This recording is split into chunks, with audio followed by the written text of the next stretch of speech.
Ya. Doctores, buenas noches. Doctor Daza, doctora Yara, chicas. Bueno, el día de hoy vamos a hablar acerca de manejo de la exacerbación asmática en el departamento de emergencia. Este año ha sido publicado la nueva actualización de la guía española del asma, el YEMA, ha salido la versión 5.0 en marzo de este año. La anterior versión era la del 2017, la 4.4, 4.5 creo. Y por otro lado, la guía americana no ha tenido mayor actualización, ¿no? La última fue la del 2017. Entonces vamos a hablar acerca de la exacerbación asmática. En sí es una entidad que tiene diversos nombres, ¿no? Puede ser conocida como crisis asmática, o exacerbación asmática.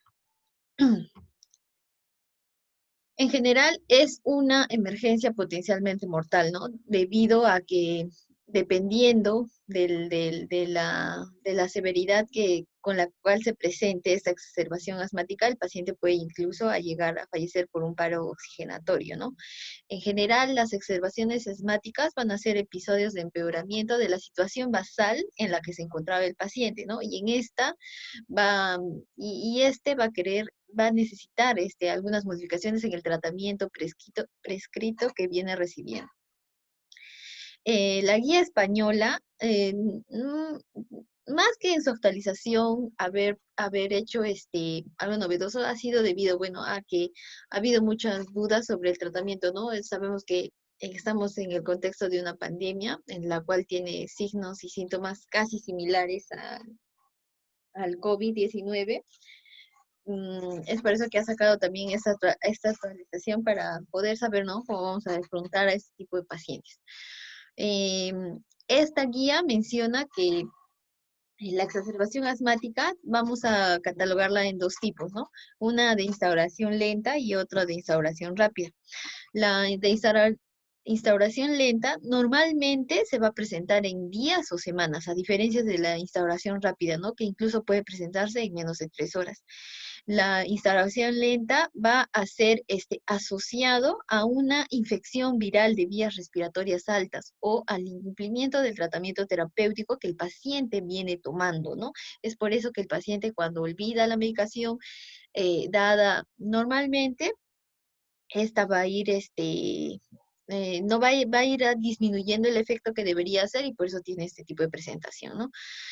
Por otro lado, la de instauración rápida se caracteriza por deberse a alérgenos inhalados, fármacos, por ejemplo, los AINES o betabloqueantes que el paciente ha podido recibir, o alimentos, ¿no? Estos pacientes generalmente van a tener la característica de ser atópicos, entonces cualquier alimento o un estrés emocional va a poder desencadenar una crisis asmática, ¿no?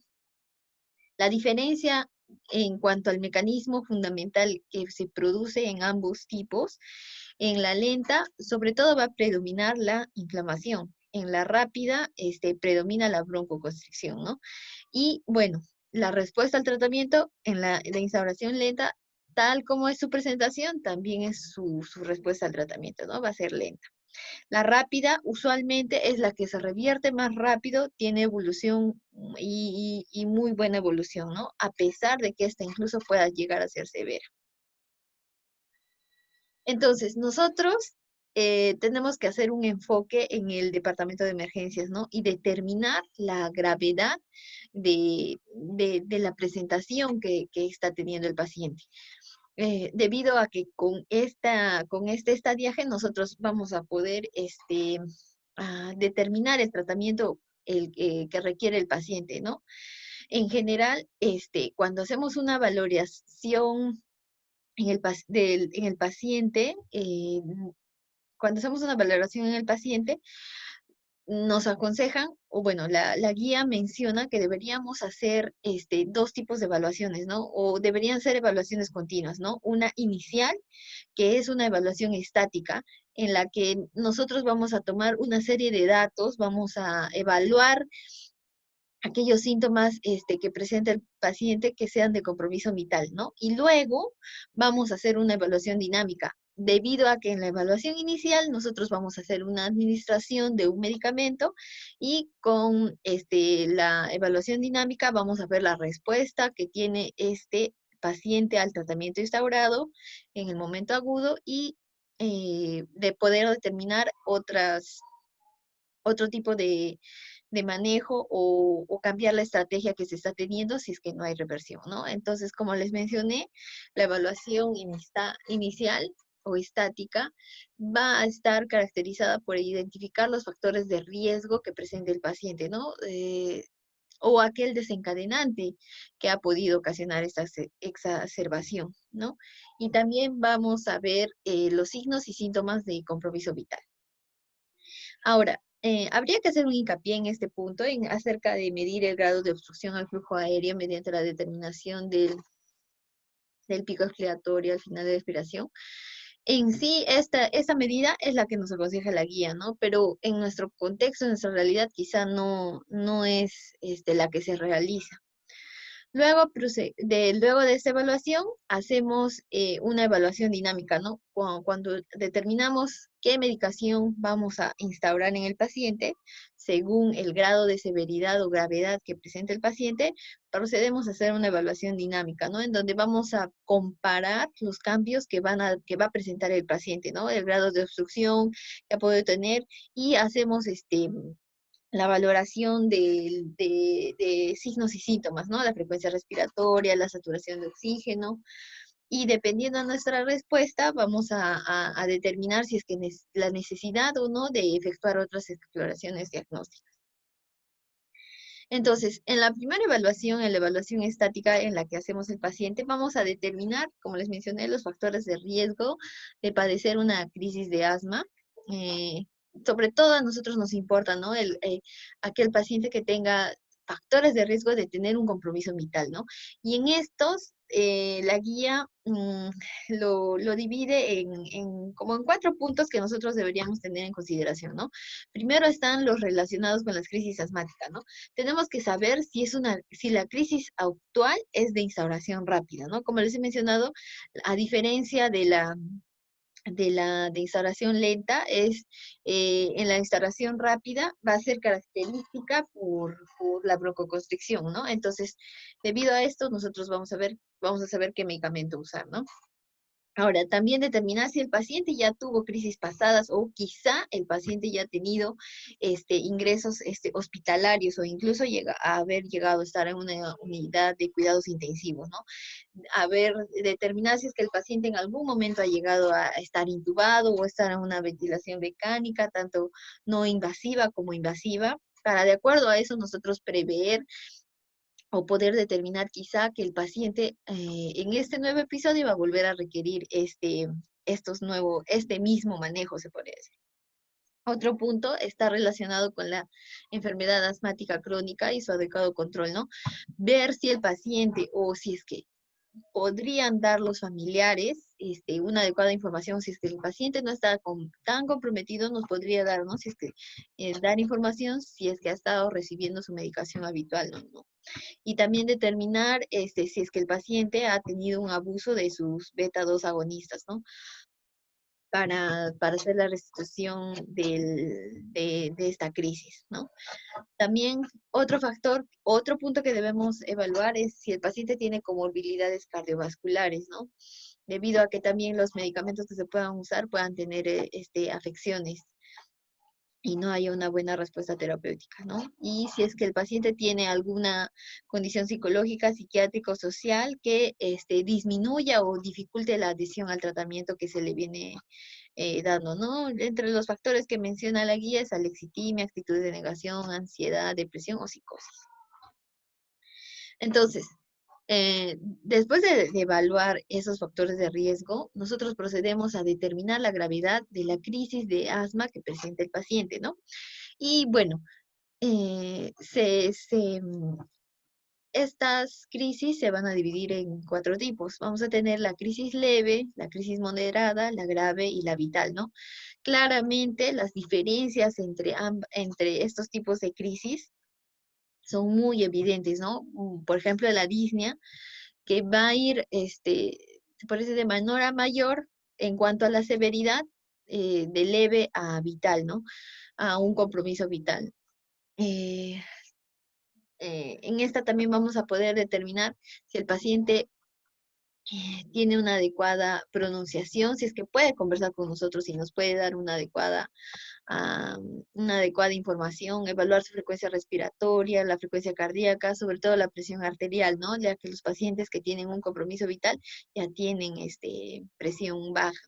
Si el paciente está usando musculatura accesoria, si hay o no sibilantes.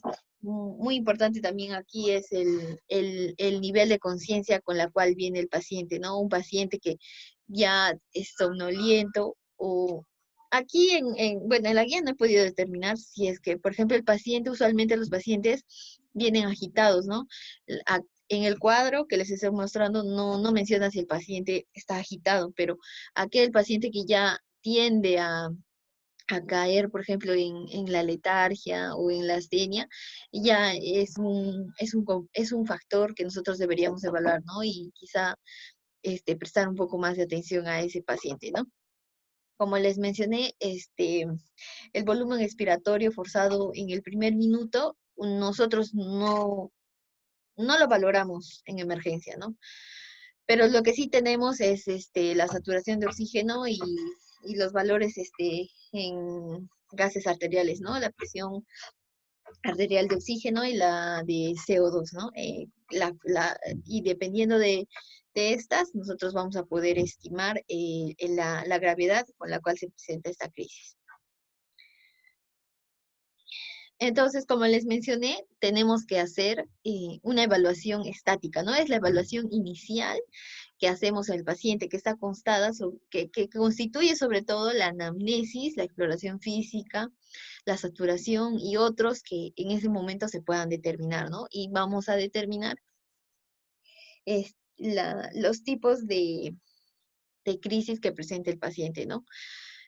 En una evaluación inicial o una evaluación estática, nosotros ya determinamos el tratamiento el cual debe recibir el paciente, ¿no? Si es una crisis leve, le indicamos beta-2 agonistas inhalados, el salbutamol a través de una inhalado, o de un nebulizador inhalador o también asociado a una cámara, ay, se me fue el nombre, en el cual se le va a dar 2 a 4 inhalaciones cada 20 minutos durante la primera hora, ¿no? Luego de la primera hora, en este caso, en este tipo de pacientes que tengan este tipo de crisis, se hace la siguiente evaluación, que es la evaluación dinámica, y ya va a constar de otras evaluaciones que ya les voy a mostrar. Si nosotros determinamos que el paciente tiene una crisis moderada, grave, vamos a determinar, como hemos visto en el cuadro, ya su requerimiento de FIO está disminuyendo, ¿no? Sobre todo en los moderados a graves, va disminuyendo. Entonces, va a necesitar el uso de oxígeno suplementario. Adicionamos el bromuro de hipatropio, ¿no? Estas también se van a dar en nebulizaciones que ya incrementan, ¿no? 4 a 8 inhalaciones cada 10 a 15 minutos. Como vemos, mientras más grave sea la crisis, más frecuente va a ser nuestras inhalaciones en la primera hora, ¿no? Ahora también nebulizaciones intermitentes, eh, asociando estos dos medicamentos, ¿no? Aquí ya podemos pensar en los glucocorticoides sistémicos y también los inhalatorios, ¿no? Como el propionato de fluticasona a esa dosis indicada o la budesonida. En este tipo de pacientes debemos de considerar ya la necesidad de hacer una infusión de magnesio o de repente que ya requieran salbutamol endovenoso o la necesidad ya de conectar a estos pacientes a un ventilador no invasivo. Por otro lado, en una crisis vital, nosotros vemos, ¿no? El paciente ya drásticamente tiene signos de paro oxigenatorio. En este paciente inicialmente tenemos que hacer las medidas de reanimación, ver su saturación para hacer apoyo del oxígeno. En este paciente sí se hacen las nebulizaciones con salbutamol y hipatropio, se usa la hidrocortisona y en estos pacientes sí, bueno, va van a necesitar definitivamente ingresar a una ventilación mecánica invasiva, ¿no? Y la mayoría de estos pacientes, las siguientes evaluaciones que deberían hacerse, o la que nosotros realizamos en la unidad de shock trauma es esta, ¿no? Pero el paciente, las posteriores evaluaciones ya debe de ingresar a una unidad de cuidados intensivos, o en este caso nosotros, ¿no? En una unidad de cuidados de emergencia en la cual vamos a poder monitorizar frecuentemente al paciente. Entonces, aquí tenemos eh, la siguiente evaluación, que como les he mencionado, es se puede decir es la más activa, ¿no? En la cual vamos a evaluar la respuesta que ha tenido el paciente según el grado de exacerbación, o perdón, claro, según el grado de exacerbación que ha presentado el paciente, ¿no? Las crisis leves o moderadas muchas veces van a ir a un alta, ¿no? Y en estos pacientes se les aconseja, sobre todo, a tener un plan de acción por si se presenta un nuevo episodio de exacerbación asmática, y esos pacientes deben tener sí o sí, como nosotros, por ejemplo, no realizamos esta medición, ¿no? Del volumen expiratorio forzado.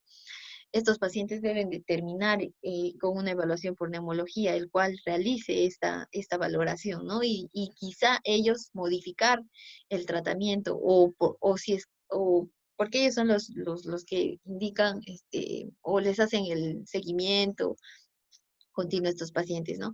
En general, los pacientes que ya tienen una crisis severa o una crisis vital van a terminar hospitalizados o permanecer en UCI, ¿no? Y en ellos ya se tiene un manejo más intensivo, y en estos, debido a que la etiología o la etiología que tienen como desencadenante muchas veces son infecciones, ¿no? Predominan las virales, pero también estos pacientes tienen predisposición a hacer infecciones bacterianas. Entonces, nuestro objetivo inmediato en este tipo de pacientes es preservar su vida, ¿no?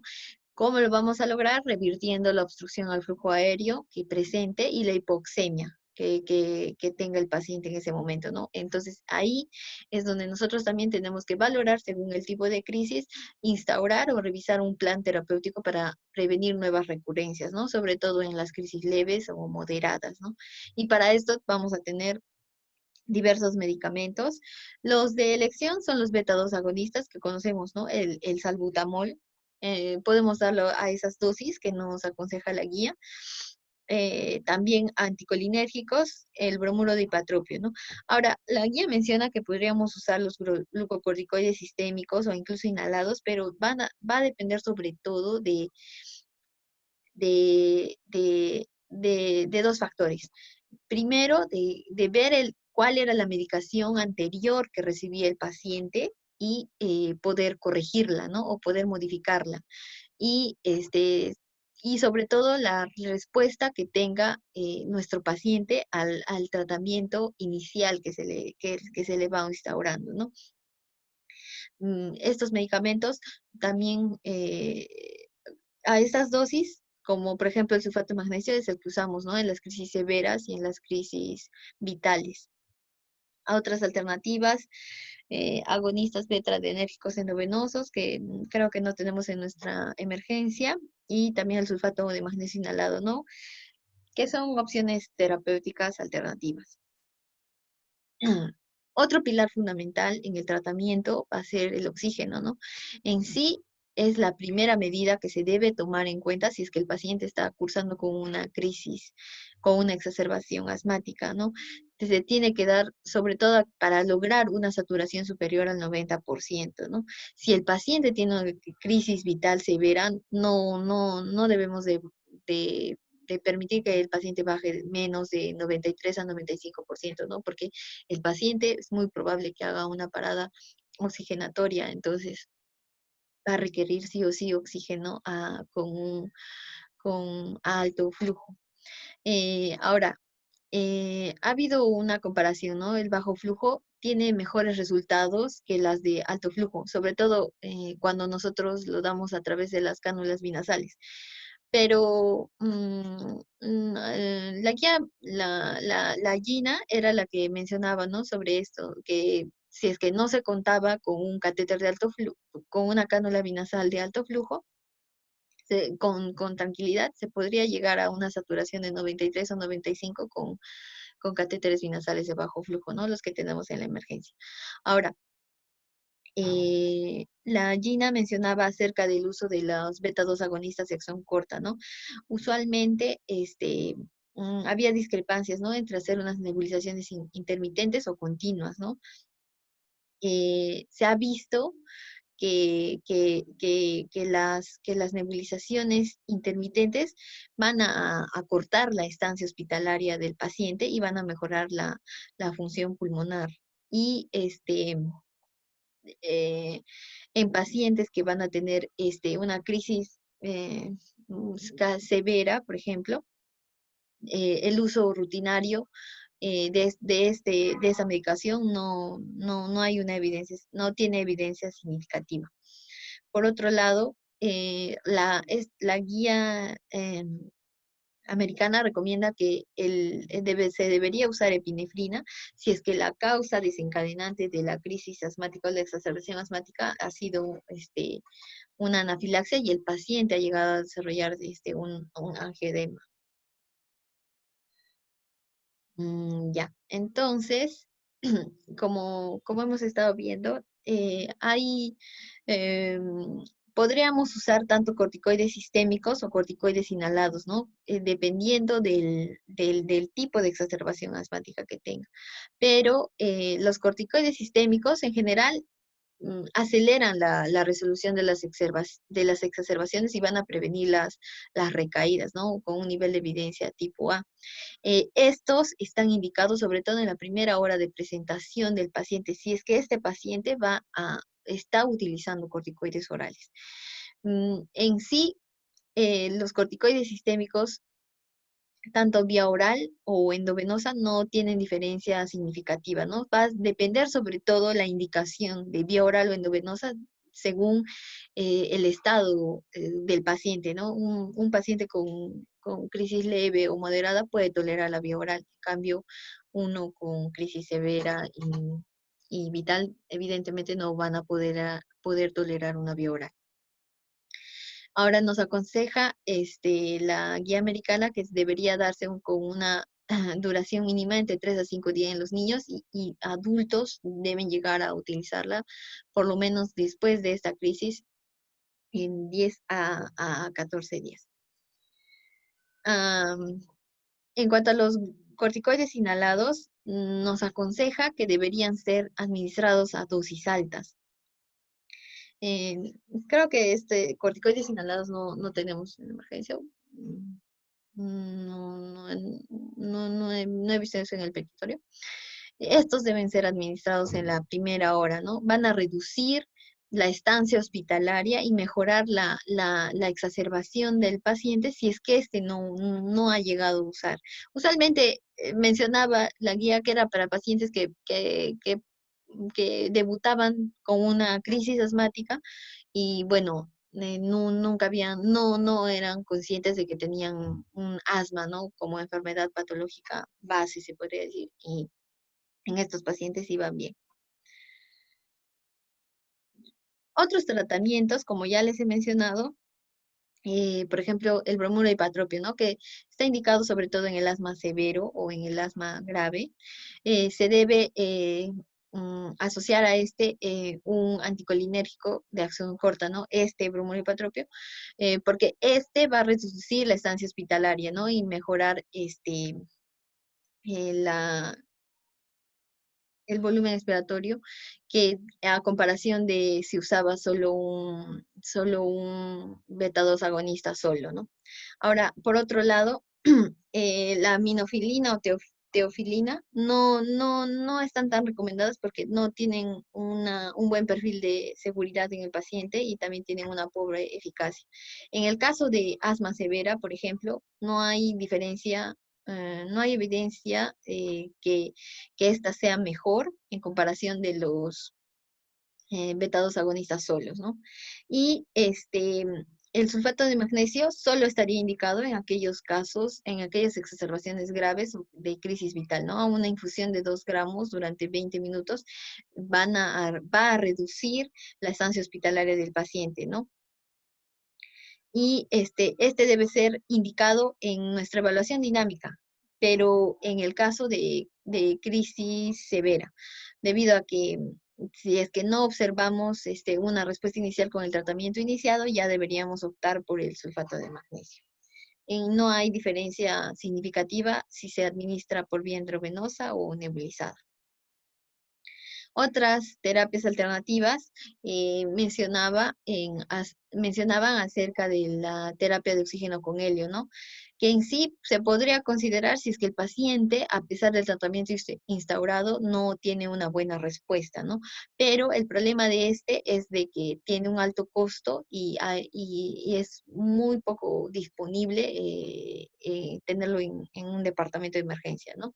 Ahora, en cuanto al uso de antibióticos, solamente, como ya les he mencionado, el paciente con asma ya tiene cierta predisposición a hacer infecciones, ¿no? Sobre todo infecciones virales, pero muchas veces este paciente va a llegar a ser de etiología bacteriana. Entonces, solamente estaría indicado si es que se comprueba que el paciente tuvo fiebre o se evidencia, ¿no? Un esputo purulento, ¿no? Asociado a una radiografía que nos fuerte, que nos evidencie infiltrados, ¿no? Pero ya deben ser posterior al uso de los corticoides que se van a administrar, ¿no? Y la ventilación no invasiva, como hemos visto, sobre todo en pacientes que están agitados o ansiosos, ya es una opción terapéutica que se debería pensar. Entonces, nosotros, ¿cómo determinamos la respuesta al tratamiento? Como ya les mencioné, luego de hacer una evaluación estática que nos recomienda la guía española, debemos hacer una evaluación dinámica. Y al hacer la evaluación dinámica, nosotros valoramos la respuesta al tratamiento que tiene el paciente, ¿no? Evaluamos sobre todo 2 cosas. El estado clínico, eh, comparar el estado clínico inicial con el estado clínico actual luego del tratamiento que se ha indicado, ¿no? Asociado a la saturación de oxígeno. Para de acuerdo a esto, quizá incrementar, mantener o disminuir, y de acuerdo a la respuesta, poder incluso dar la indicación de alta al paciente, ¿no? O determinar la necesidad de otros exámenes pulmonares.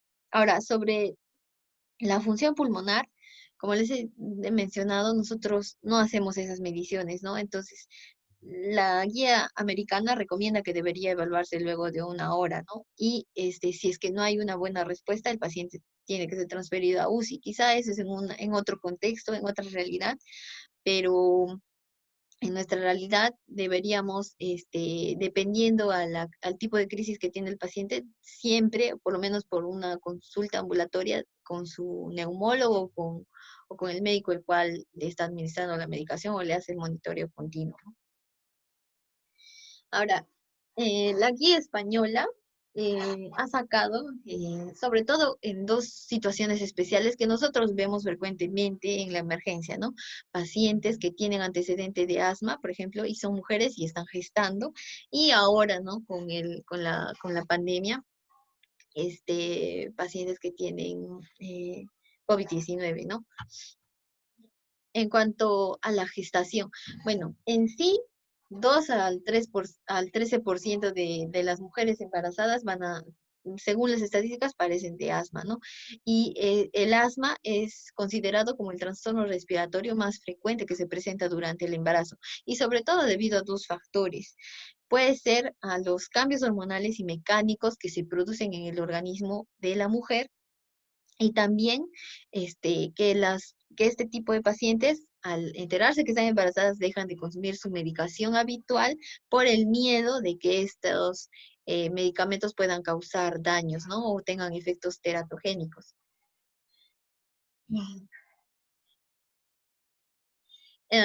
se ha visto que el asma en las mujeres embarazadas tiende, cuando presentan una exacerbación asmática, tienden a que haya un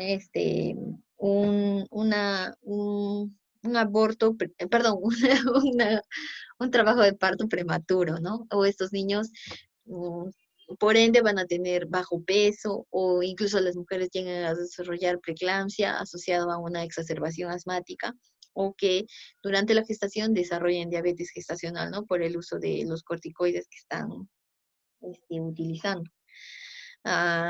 En estas pacientes hay tres factores principales que van a condicionar a que tengan o a que desarrollen una crisis asmática, ¿no? Sobre todo las infecciones de vías respiratorias superiores, eh, caracterizadas por ser frecuentemente, ¿no? De origen viral, que la paciente sea obesa y que tenga tendencia atópica, ¿no? En general, todos los pacientes con asma creo que tienen tendencia a la atopía, ¿no? Pero estos tres factores en estas mujeres son los que condicionan la exacerbación, ¿no? Y nuestro reto o nuestro objetivo en la emergencia es determinar qué exacerbación está presentando la paciente según su saturación, frecuencia respiratoria, frecuencia cardíaca que les he mencionado para poder administrar los medicamentos. En cuanto al manejo, en general, el medicamento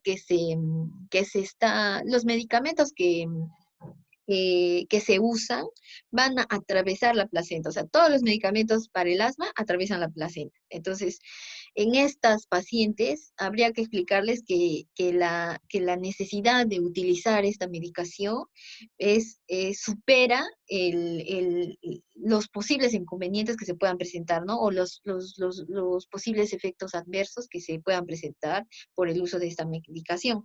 Pero en un estudio que han hecho el 2014, han visto que, por ejemplo, pacientes que tengan asma y que hayan hecho exacerbaciones asmáticas o no, y hayan usado la medicación habitual, a comparación de mujeres sin asma, la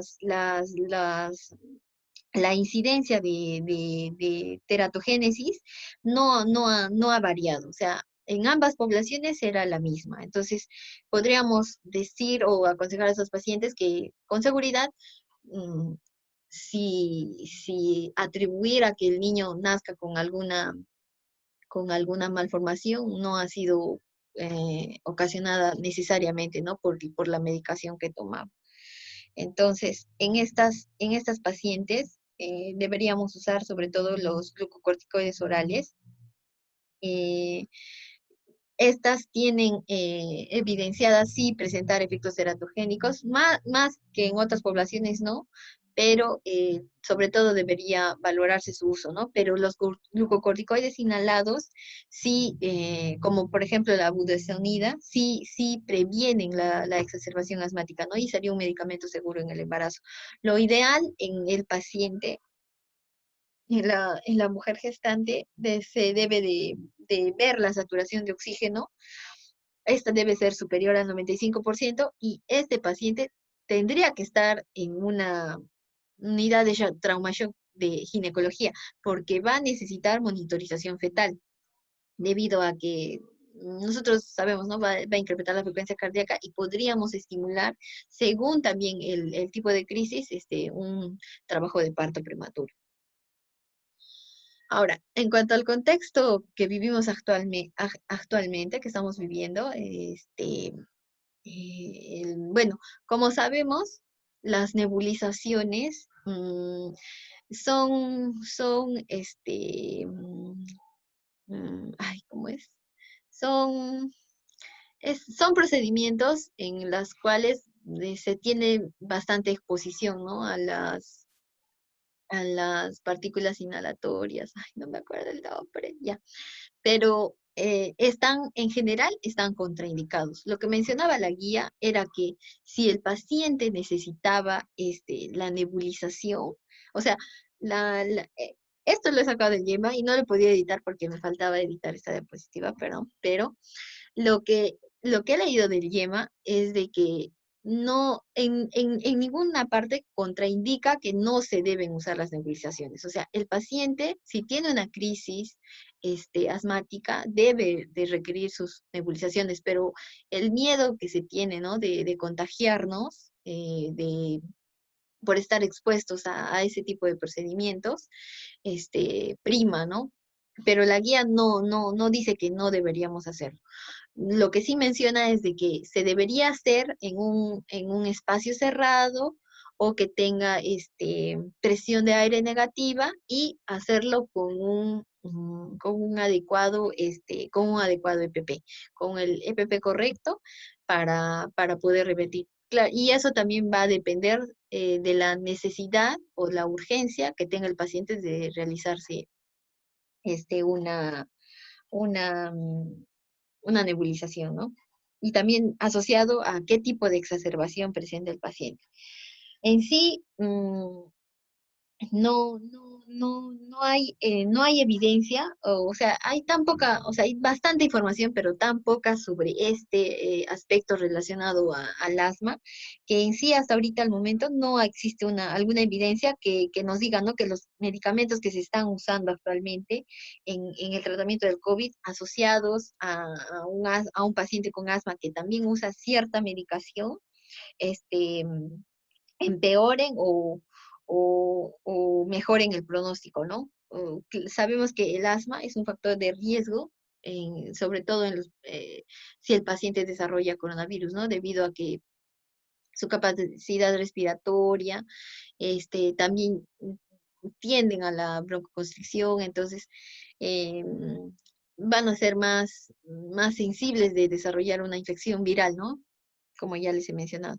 Entonces, la guía española menciona, ¿no? Sobre todos los medicamentos que se usan habitualmente en el asma, comparados con los medicamentos que se han estado usando hasta esa fecha, que la han sacado esta guía en marzo, comparan, ¿no? Con el lopinavir, el ritonavir, la hidroxicloroquina, la citromicina y el tocilizumab, para ver las posibles interacciones farmacológicas que se pudieran presentar, ¿no? Y la cataloga según la gravedad que presenten, ¿no?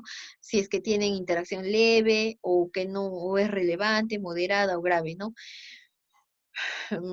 Y bueno, este cuadrito quizás sería útil para ver en el caso de pacientes con asma, ¿no? Actualmente sabemos que el clima está cambiando y van a venir con frecuencia estos pacientes, ¿no? Pero habría que conversar o discutir sobre el uso de las nebulizaciones que sabemos que eran requeridas o que lo hacíamos incluso con fentanilo para calmar la exacerbación que tiene el paciente, ¿no?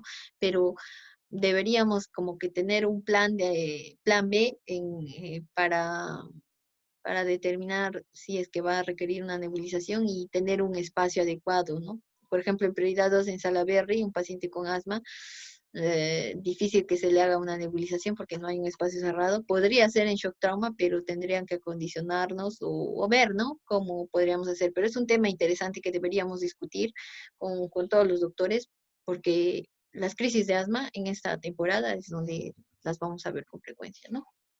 Eso sería todo respecto a mi exposición. Si es que alguien quisiera opinar, algún comentario. Muy buena tu exposición, Alison. Gracias. Fernando Taza para servirles. Mira, esa clasificación inicial de la evaluación clínica, como la que dijiste, ¿no? La evaluación es muy importante, la evaluación estacionaria y la evaluación dinámica. Es importante y no solamente esa evaluación que viene ya después de tu historia clínica, sobre todo, ¿qué nos importa a nosotros en la historia? Los antecedentes, los riesgos. Quizás la mayoría de los asmáticos que vienen no son asmáticos jóvenes, pero el asma potencialmente maligna o el asma severa no solamente ataca a los jóvenes, ¿no? Es muy raro porque generalmente ellos tienen mayor capacidad funcional, manejan su dificultad respiratoria con bastante tino y tienen acceso pues a a llegar pues al hospital cuando ellos ven que ya esto no está funcionando. Quizás en los niños y en los adultos mayores es mayor el riesgo y debemos tener un plan de trabajo, no solamente a nivel hospitalario, sino o sea, a nivel hospitalario, a nivel de la consulta externa, sino un tratamiento de atención primaria fuera del hospital, en los policlínicos, para que tengan un buen control de su asma, sobre todo que no sean recurrentes en las recaídas, sobre todo esas asmas leves o esas asmas lentas, esos cuadros clínicos lentos, esos cuadros clínicos rápidos. Sobre todo los cuadros clínicos lentos en una persona de edad, que es el famoso paciente que tenemos en emergencia, rápidamente evolucionan a una situación dinámica a una situación dinámica de su asma y que ya no nos da tiempo, generalmente llegan en malas condiciones. Entonces ahí estamos pataleando con respecto a la nebulización, a decidir o no si vamos a entubar. Generalmente estos pacientes, si que llegan a tiempo, pueden mejorar con la oxigenoterapia, ¿no? Ya sea la oxigenoterapia por cánula, pero o por marca de reservorio, quizás también mejor con la cánula de alto flujo, que es la que está más indicada. Ahora tenemos el problema del COVID, eso sí, pero adosarle una mascarita sobre el alto flujo, o sea, van a disminuir los aerosoles, o una carpa, así, tipo carpa como la que han diseñado el doctor Reyes, el doctor Reiner, para intubar, hacer una carpa, porque estos pacientes, ¿cómo están? Antes de ser intubados, están todavía, tienen fuerza. Entonces, sentaditos, se les hace una carpa de plástico que van a disminuir los aerosoles, sobre todo en las zonas, y debe estar en una zona de presión negativa, definitivamente. Tenemos que tener la atención adecuada en estos pacientes, sobre todo por COVID, ¿no? Ahora, ¿para qué nos va a servir la evaluación, la evaluación estacionaria? Porque ahí vamos a preguntar, ¿cuántas veces ha estado hospitalizado? ¿Cuántas veces ha ingresado a UCI? ¿Cuántas veces de repente lo han tenido casi que intubar o intubar? ¿No? Generalmente se ingresa a UCI, estaba intubado el paciente, ¿no? ¿Y con qué frecuencia tiene las exacerbaciones? Si cumple el tratamiento con la terapia de mantenimiento, como son los broncodilatadores por inhalación, o sea, por estos dispositivos de medición de los dispositivos estos de fenoterol, que son ya sea dosis medida, tanto los broncodilatadores como también los bromuro y patropio, ¿no? El dejar de usar corticoides sistémicos, ya sea por vía oral o endovenosa, es muy importante. Se puede usar de repente con una exacerbación leve, moderada, corticoides señalatorios, por estos sistemas de dosificación medida, ¿no? ¿Por qué? Porque se ha visto, parece que los corticoides sistémicos hay un abuso de esto, no solamente por el paciente que se automedica, sino también porque el médico en su desesperación o en la consulta del hospital ya no sabe qué hacer con el paciente porque constantemente está. Entonces yo creo que educar no solamente al paciente y entregar al paciente bien educadito y a la familia también en estos pacientes que tienen asma crónico, ¿no? Ahora, por otro lado, hay estudios que han demostrado que los corticoides sistémicos dados por mucho tiempo pueden ser procoagulantes. Entonces pueden desencadenar, sobre todo, no en los jóvenes, sobre todo en los pacientes mayores, ¿no? Con otro factor de riesgo como es la obesidad, la hipertensión, la diabetes, entonces hacen trombosis venosa y muchos pueden hacer tromboembolia pulmonar. Entonces tenemos que ser muy mesurados. Yo creo que un corticoide sistémico en una descompensación grave no debemos darla más de 48 horas por vía endovenosa y de ahí pasar para el corticoide inhalatorio, ¿no? Y no continuar con los corticoides porque puede condicionar una sobreinfección. Ahora hay que tener presente que estos pacientes, la mayoría de los jóvenes, ¿por qué se descompensan? Por procesos respiratorios altos. ¿Y dónde están los procesos respiratorios? Generalmente virales o pacientes alérgicos atópicos con rhinosinusitis crónica pueden tener exacerbaciones de su asma, porque ellos son atópicos desde el nacimiento, desde niño, no se les ha manejado adecuadamente. Entonces esos pacientes van a hacer exacerbaciones de asma, ¿no?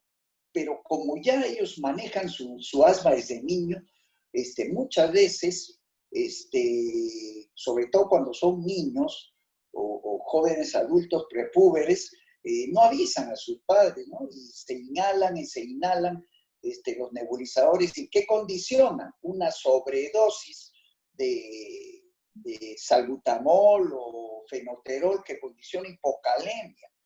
No tanto va a producir arritmias en estos pacientes jóvenes, pero sí en los pacientes adultos que no quieren ir al hospital por alguna razón, entonces se inhalan, y cuando ya no le funciona vienen al hospital, pero ya están sobrecargados de este inhalador, de broncodilatador, y llegan a veces hipocalémicos con alcalosis respiratoria.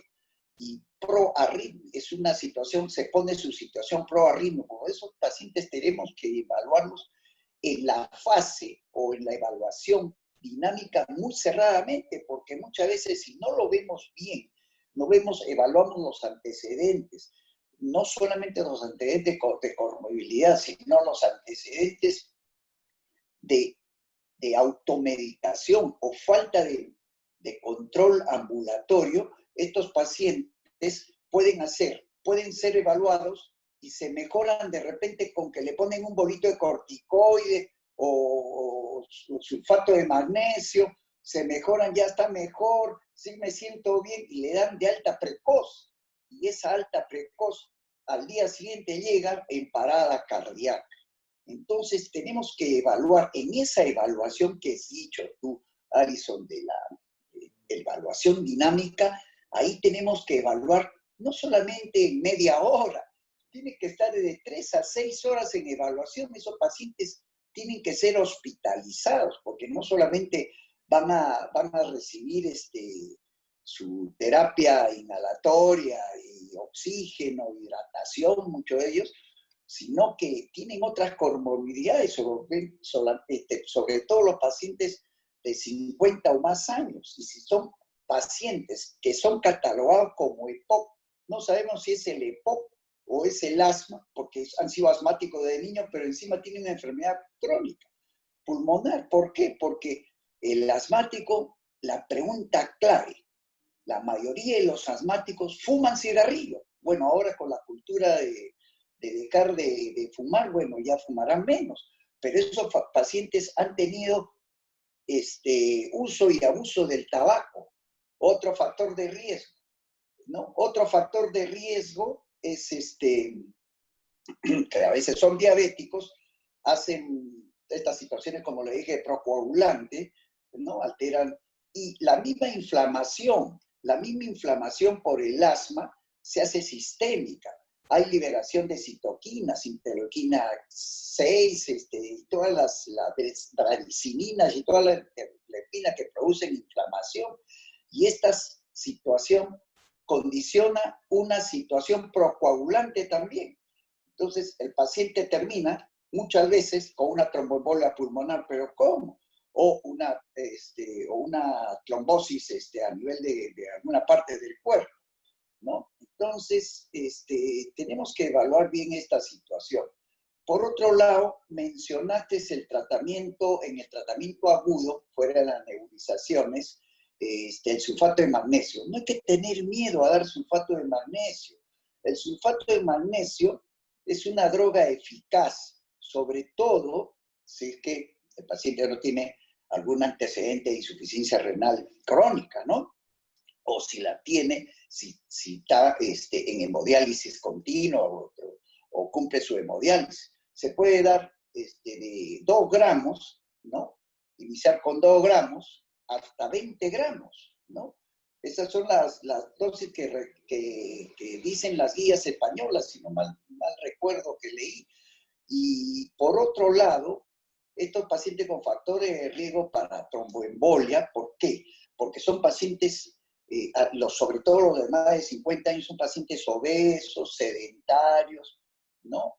Hipertensos. Hay que anticoagularlos profilácticamente porque pueden hacer pueden desencadenar por la infección, por la misma infección viral o por la infección bacteriana o por la misma situación de la inflamación por el asma o el uso exagerado de corticoides, esta situación procoagulante, de coagulación de la sangre.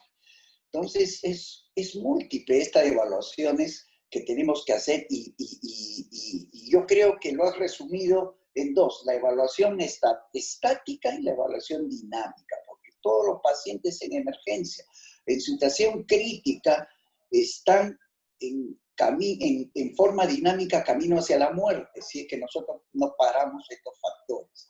Por otro lado, no sé si ha revisado por ahí el uso, yo creo que mañana de repente el uso, si está contraindicado, el uso de beta bloqueadores, sobre todo los beta bloqueadores de los pacientes asmáticos hipertensos que tienen alguna indicación por enfermedad coronaria o arritmias,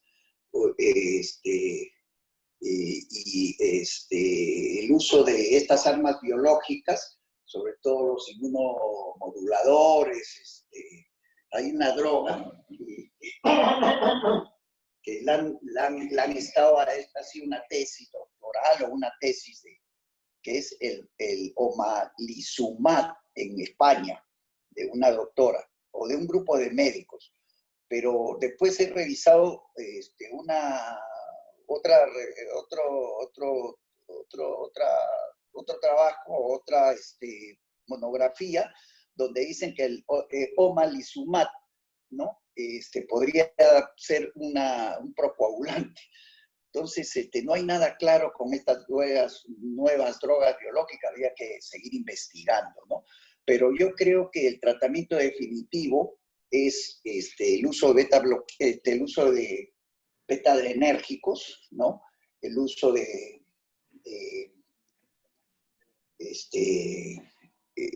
bromuro de hipratropio, ¿no? El uso de sulfato de magnesio y los glucocorticoides, creo, sistémicos por 48 horas, porque lo que vamos a conseguir es minimizar la inflamación, pero más que la inflamación, en estos pacientes también es el problema de no solamente los corticoides va a producir esta situación, sino va a sobrecargar el ventrículo derecho por sobrecarga de sodio y todo eso. Entonces tenemos que ser muy, muy prudentes. Bueno, eso es lo que quería agregar nada más. Y yo creo que tenemos que trabajar mucho, mucho a nivel de atención primaria, vuelvo a recalcar, porque si no trabajamos a nivel de atención primaria y sobre todo con las especialidades afines, como es la neumología, inmunidad, alergia e inmunología, vamos a tener muchos casos en emergencia y sobre todo, paciente que entra en ventilación mecánica ya se complicó la cosa. Se complicó no solamente para el paciente, sino para el médico que lo va a tratar, porque estos pacientes están tienen autopip, ¿no? Están sobreinflados, un pulmón que ya no se puede extender más y con gran posibilidad de hacer barotrauma. Nada más. No sé si alguien puede aportar algo más. Gracias. Gracias, doctora. Doctora Costa, Buenas ¿me noches, escucha? chicos. Hola, ¿qué tal? Saludos a todos. Ya, Hola. ¿qué tal, Doc? Buenas noches. Ya, sobre el manejo de asma, de acuerdo con el DOTASA, ¿no? Nosotros en emergencia manejamos dos tipos de paciente asmático, ¿no? Y la evaluación también, yo estoy de acuerdo que debe ser de dos tipos, ¿no? La estática que se hace en consulta externa y la dinámica que hacemos en emergencia, que es pegado al paciente, ¿no? Ahora, justo ahorita estoy en el turno en la clínica y acabo de tener una gestante con asma, le cuento. Es una gestante que no ha conseguido cita en consulta externa. Y viene pues porque ha usado su inhalador muchas veces y todavía siente silbido. Y efectivamente tiene sibilantes. Lo que hemos hecho ahorita es no nebulizar, pues. Más bien le hemos aislado en un lugar que tenemos aquí en la clínica. Le hemos pedido su prueba de descarte, le he explicado. Y le hemos hecho inhalaciones de rescate con un Cámara. presurizador, con un inhalador y aerocámara. Y se debe usar a Ah, dosis perfecto. repetida, continua. Usamos para mantenimiento es 2, 3 PAF. En este caso podemos usar hasta 10 PAF continuo, ¿no? Y hay estudios que dicen que no hay diferencia entre nebulizar y usar, eh, Los y usar presurizadores. el inhalador común, ¿no? Y usar el inhalador común si lo usamos correctamente, ¿no? ¿Y qué mejor lugar que usar correctamente que con un médico al costado, ¿no? Porque si usamos inadecuadamente el inhalador, así como la nebulización, si el paciente está conversando, como vemos en el tópico a veces los pacientes, ese, ese medicamento no va a llegar al bronquio, ni al bronquiolo, y no va a ayudar a ese paciente, pues. Además de esto, a esta gestante hemos usado sulfato de magnesio y le hemos puesto hidrocortisona 100 miligramos endovenoso y con eso está mejor. Ahorita lo voy a dar de alta. Bueno, eso le quería contar yo. Sobre el manejo del asma, prevención primaria, en consulta, pero consulta no hay. Y el acceso a salud es deficiente en el Perú y no consiguen cita, ¿no? Y esto va a seguir así hasta que nosotros salgamos de emergencia y manejemos atención primaria, que es el futuro de la emergencia. Atención primaria no existe, pues no, y atención primaria lo que hacemos es ver al paciente, ver factores de riesgo y evitar que de repente un paciente que tiene su papá asmático o que es un paciente que es alérgico, con rinitis alérgica, dermatitis atópica, haga asma porque lo va a hacer en algún momento de su vida. En eso debemos hacer en consulta externa. La prevención secundaria es que un paciente asmático ya diagnosticado se controle, ¿no? Se le haga su espirometría mensual o quincenal. Y de esto su tratamiento debe ser continuo, ¿no? Debe tener adherencia al manejo de tratamiento de este paciente, ¿no? Para que sea bien controlado. Este paciente debe ser vacunado, ¿no? Anualmente por influenza, coronavirus, ahora que va a haber, ¿no? Neumococo, etcétera. Entonces, todo este manejo evita que el paciente llegue a emergencia. Ahora existen dos tipos de tratamiento, ¿no? El tratamiento controlador, que se usan los corticoides, que debe ser una dosis medida, con todos los efectos adversos que puede producir, y el de rescate, ¿no? Donde están ahí los broncodilatadores en la cabeza. Es importante la dosis, ¿no? Y cómo lo toma el paciente, porque cuando llega a emergencia, una exacerbación aguda, lo que tenemos que preguntar es si este paciente ha estado hospitalizado, como hizo Totasa, anteriormente en emergencia, si ha estado en UCI, si ha estado intubado, si es un paciente alérgico, si es un paciente que tiene dosis altas o usa dosis altas de corticoide y de inhalador, si es un paciente que se despierta en la mañana con crisis de asma, o que se acuesta en la noche con crisis de asma, o que tiene más de 3 veces a la semana acceso de broncoespasmo. Es un paciente de riesgo, paciente obeso, ¿no? Fumador. Ese paciente es el que debemos nosotros manejar en emergencia, lo manejamos y hay que hacer estas preguntas en el triaje, ¿no? Lógicamente, viendo la mecánica respiratoria, que ya lo estamos dominando ya, porque gracias a la experiencia del coronavirus, los que hacen triaje ya se han vuelto expertos en ver pacientes que respiran mal, ¿no? Bien, entonces esto es con respecto al triaje, lo que debemos preguntar, cómo debemos manejar primariamente un paciente asmático con riesgo de asma. Así sea gestante o no, porque lo que yo, según he revisado lo último, el tratamiento para asma en una gestante o una paciente no gestante es igual. En emergencia se maneja igual, riesgo-beneficio. Así que salvo que sea alérgica a un medicamento, el paciente se debe manejar de la misma manera. Ahora, Fisiopatológicamente, este paciente asmático que vamos a ver en emergencia va a predominar un aumento de la resistencia de la vía aérea, ¿no? Porque estos pacientes son hiperinflamatorios de la vía respiratoria. Hacen edema, aumentan secreciones asociadas a broncoespasmo y hacen que colapse la vía aérea. Eso hace que su resistencia a la vía aérea aumente. Eso hace que sea más difícil ingresar el aire y sacarlo también. Estos pacientes hacen hiperinsuflación dinámica porque no expiran bien el aire, se queda retenido ahí, dentro del alveolo, ¿no? Esto hace que reduzca la distensibilidad, la compliance, tanto dinámica como estática, ¿no? Ya sea dinámica por un problema de la pared torácica, y si el paciente tiene una alteración de la pared torácica, con mayor razón. Y la estática con relación a netamente el parénquima del pulmón. Y lo otro que también causa el asma, la crisis de asma, es que aumenta el espacio muerto fisiológico, porque se retiene aire, y eso hace que aumenta el trabajo respiratorio, el drive respiratorio, pues esos pacientes van a estar siempre con alcalosis respiratoria, no al inicio, ¿no? Paciente que tiene sed de aire. Ahora, si la demanda del trabajo respiratorio sobrepase la capacidad de la musculatura respiratoria, en pacientes sobre todo que están adelgazados o desnutridos, este paciente va a acabar en una insuficiencia respiratoria aguda, ¿no?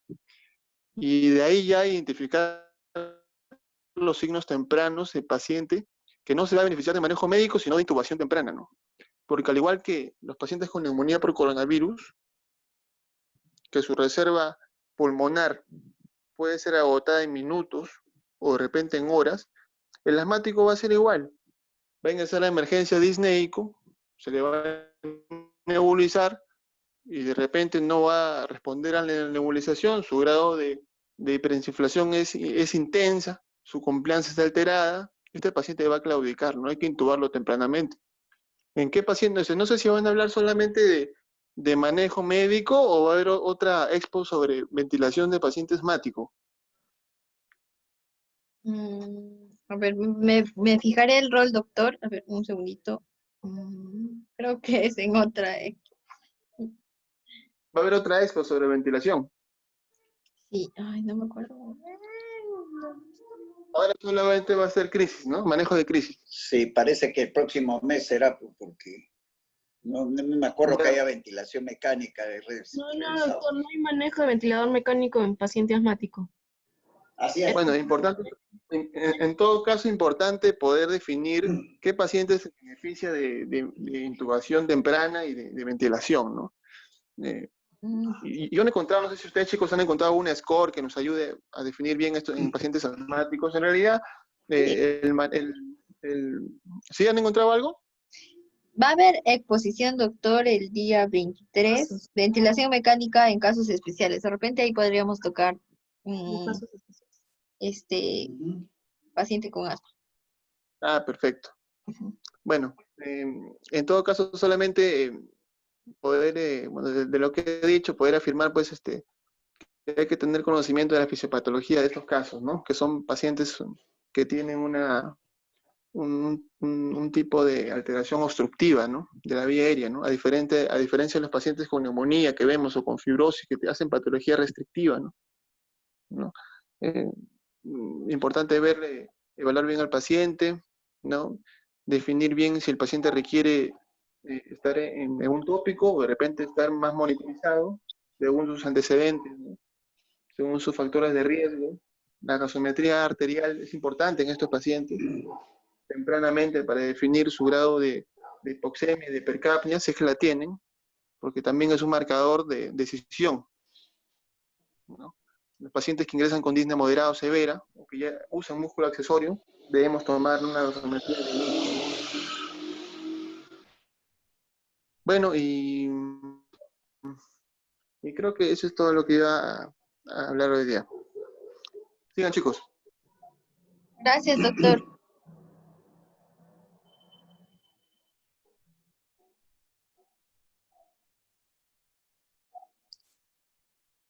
Hola, Doctor. Hola, Alison, ¿qué tal? Doctor, buenas noches. Quería plantearte un pequeño caso para más o menos tratar de brevemente repasar algo de lo que has venido mencionando, ¿no? Y también acotando lo que el doctor Acosta acaba de mencionar respecto a otras estrategias en el manejo del paciente con exacerbación asmática severa. Mira, te planteo el caso de un paciente de 19 años con antecedente de asma. El paciente en el último mes ha tenido síntomas respiratorios que ha requerido utilizar su beta 2 agonista de rescate en múltiples oportunidades, aproximadamente 3 a 4 veces por semana, perdón, durante las noches por cada semana. Y refieren que hace 3 días el paciente ha empeorado sus síntomas respiratorios nocturnos y se encuentra con dificultad para respirar. Ha utilizado salbutamol de rescate sin respuesta alguna, por lo cual llama a los servicios médicos de emergencia, en este caso a SAMU. El médico de emergencia te reporta a la central de emergencia, tú estás en el hospital, en la unidad de shock trauma, y te reporta que está llevando a un paciente de 19 años con antecedente de asma que no responde a sus inhaladores de rescate. Durante el traslado al paciente se le ha administrado aproximadamente inhalaciones con salbutamol, 8 PAF, y además se le administró 2 gramos de pato de magnesio.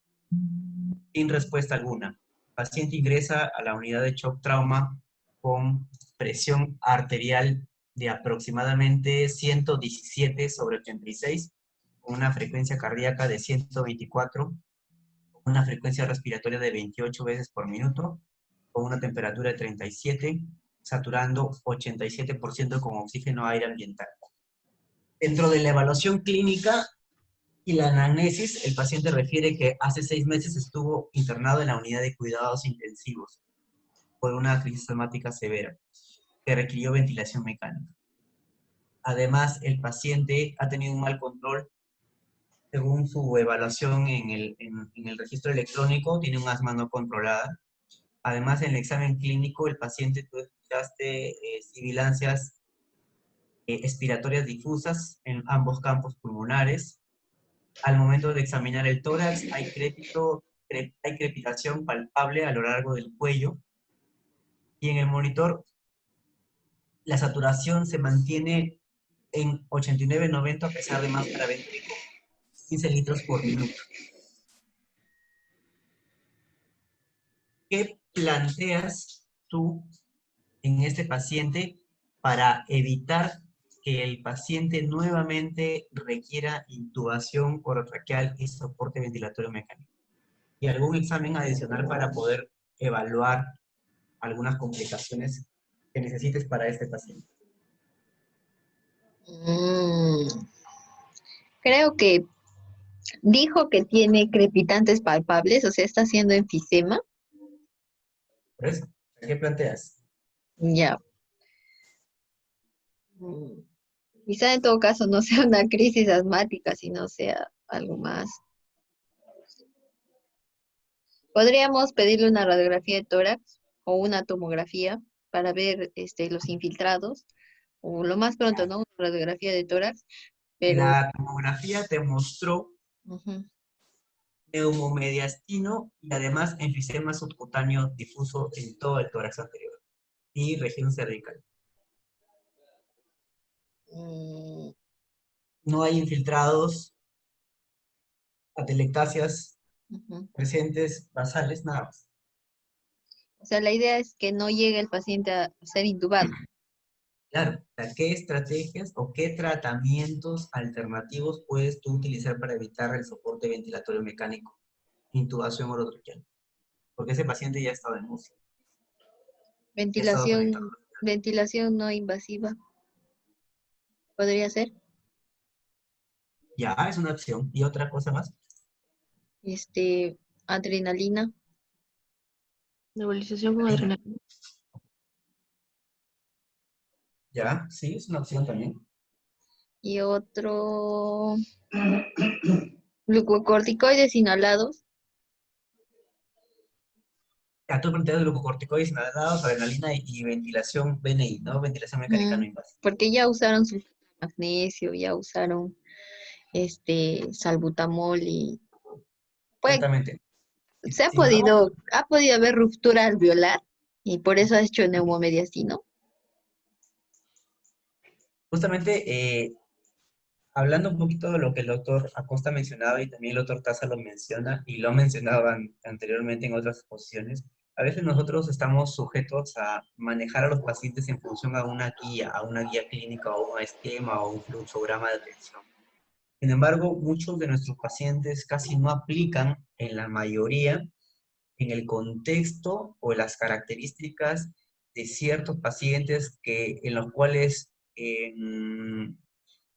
son modelos para aplicar las guías clínicas o las normas técnicas o los protocolos de atención que se implementan, ¿no?, para cada patología, ¿no? Por ejemplo, en este paciente que yo te estoy mencionando es un paciente que tiene un asma no controlada, con una exacerbación severa según las características, que no te responde a terapia de primera línea, que además tiene complicaciones, ¿no? Ya hizo neumomediastino, ya hizo sistema subcutáneo, y además el paciente es un paciente de riesgo, o sea, tú lo podrías catalogar como un asma potencialmente grave o como una crisis asmática fatal, o no, una Compromiso. crisis fatal asmática, ¿no? Obviamente este paciente cuando te llega a la unidad de shock trauma es un paciente que te llega con severa dificultad para respirar en posición de trípode, ¿no? Utilizando musculatura accesoria, con un incremento significativo del esfuerzo inspiratorio. O sea, tú, básicamente, el problema aquí viene cuando ya no te responde a la terapia habitual que nosotros manejamos. Y aquí es donde vale el arte del médico de emergencia para tratar de utilizar terapias alternativas, que muchas veces no tienen niveles de evidencia, pero la idea de utilizar fármacos alternativos que no son primera o segunda línea en el tratamiento de algunas patologías, lo que importa aquí es el monitoreo constante, ¿no? Y anteponernos a las posibles complicaciones por el uso de los fármacos. Precisamente este paciente debe estar estrictamente monitorizado. Si nosotros vamos a utilizar adrenalina intramuscular, adrenalina nebulizada, que es dentro de las estrategias alternativas que se pueden utilizar, la ventilación mecánica no invasiva con nebulización continua, ¿no? El PTI, ventilación mecánica, es una terapia alternativa que justo se está implementando, utilizando últimamente lo que es la pulmonar obstructiva crónica en el paciente con edema agudo de pulmón cardiogénica, que son terapias alternativas al soporte ventilatorio con intubación orotraqueal, ¿no? Y precisamente la nebulización continua es una estrategia importante en el paciente que no te responde a terapia en primera línea. Lamentablemente nosotros casi no contamos con el sistema de nebulización JET o el sistema que implementa cada ventilador para poder dar nebulización continua, ¿no?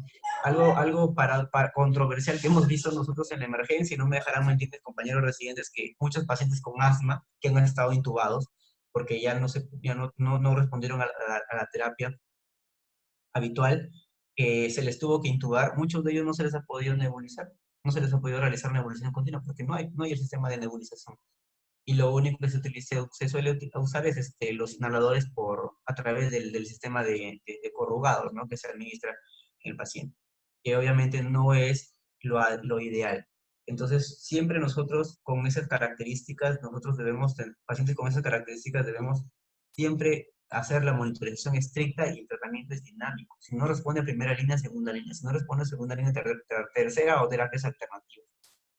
Y obviamente, si es que ya no vemos respuesta al BNI, pues utilizar la secuencia rápida de intubación como corresponde, utilizando fármacos que están indicados, como el uso de ketamina, ¿no?, que también está dentro de los fármacos, o el uso de lidocaína también pre-intubación. O sea, todas esas cosas nosotros debemos conocerlas y tenerlas a disposición ante las posibles complicaciones de los pacientes que hacen exacerbaciones severas de asma, ¿no? Nuestra idea es evitar que ese paciente llegue a ventilación mecánica, ¿no? No solamente porque el paciente someterlo a un tubo orotraqueal implica que va a estar sometido a todas las posibles complicaciones dentro del paciente que está conectado a un respirador, ¿no? Complicaciones infecciosas, neumonía asociada al ventilador, todas las complicaciones del paciente durante su estancia hospitalaria.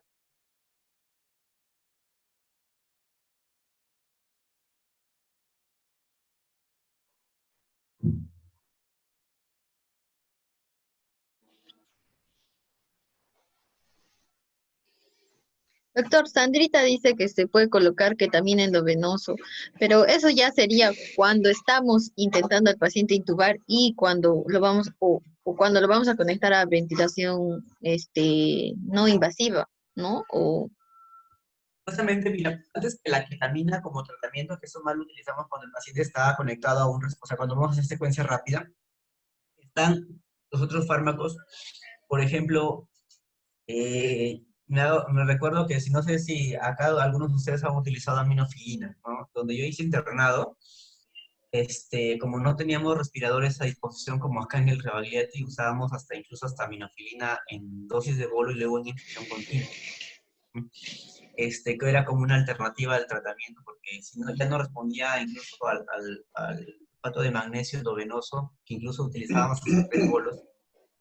Y hemos llegado a utilizar también sulfato de magnesio en infusión. Utilizábamos aminofilina también como tratamiento, ¿no? Ya como dijo, como último manotazo de abogado, porque no teníamos respiradores artificiales, ni siquiera para dar BNI, ventilación invasiva. Pero ketamina, si ustedes ven los esquemas y los algoritmos, más se utiliza ya como una estrategia terapéutica al paciente que va a requerir soporte ventilatorio, ¿no? Y incluso como dentro del esquema de pseudonalgesia se utiliza también ketamina en infusión, ¿no? Como tratamiento.